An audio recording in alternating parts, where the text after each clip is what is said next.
বিকালের সবথেকে বড় কাজ সেটা হলো এখন এই গরমের মধ্যে গাছে জল দেওয়া। না হলে দেখো তো আমার এই যে সুন্দর সুন্দর সব গাছগুলোর কি অবস্থা হবে বলো। দেখো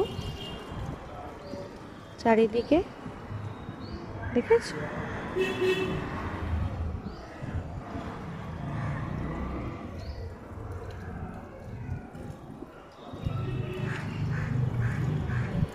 দেখো প্রতিদিন জল দিই তারপরেও কি অবস্থা, এত গরম, বাপরে বাপ, আর পারা যাচ্ছে না। গরমে সিদ্ধ হয়ে গেলাম, সিদ্ধ হতে হতে এই সুন্দর সুন্দর গাছগুলোকে জল দিচ্ছি, বুঝেছো? জল না দিলেই গাছগুলো সব মরে যাবে, আর পারা যাচ্ছে না গরমে।